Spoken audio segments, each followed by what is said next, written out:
Are you suffering from an achy, sore wrist or hand, maybe experiencing some numbness or tingling? You might be wondering if you're suffering from carpal tunnel syndrome.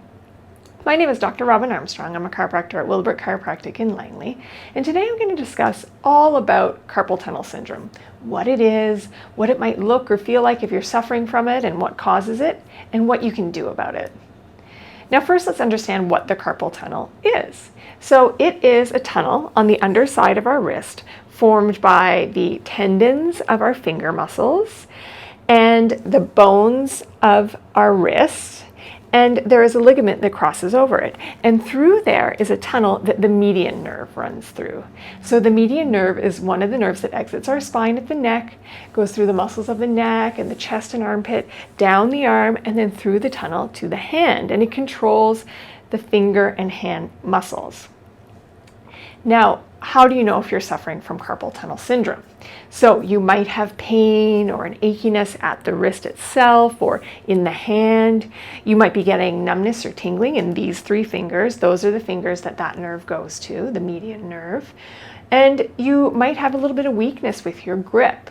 Now this can happen when there's inflammation surrounding that tunnel, whether it's from the tendons, having a tendinitis and inflammation around those finger tendons, or maybe there's some compression from your typing posture at your computer, or inflammation from repetitive strain if you use your hands a lot for repetitive movements or fine movements throughout your workday. Now what can you do about it?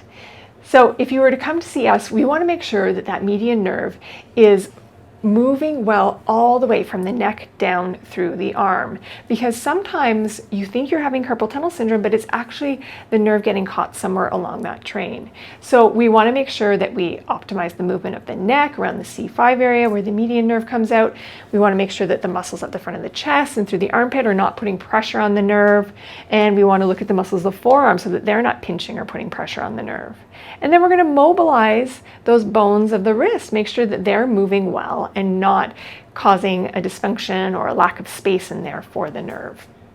And you can do some of these things on your own at home. So optimizing all the spots that the nerve is flowing. So you can stretch the muscles of your chest to make sure that the shoulders are not rolling forward and putting pressure on that nerve. And you can just do that at the wall, putting one arm behind you and holding for at least 30 seconds.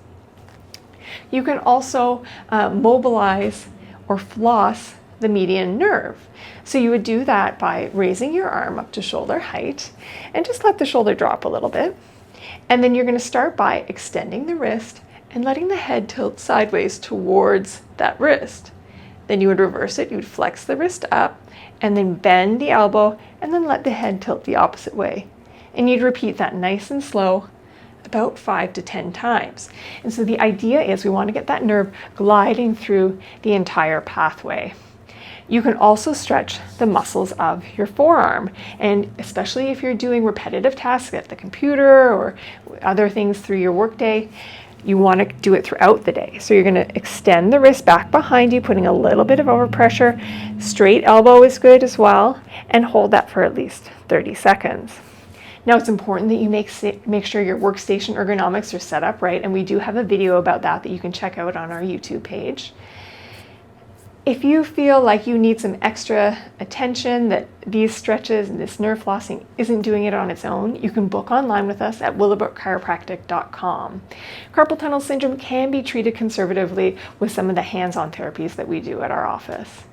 We post regular content under Willowbrook Chiropractic on YouTube, Facebook, and Instagram. If you have any questions about what I've talked about here today, please feel free to ask myself, Dr. Robin Armstrong, or Dr. Jody Freedman. We're always happy to help.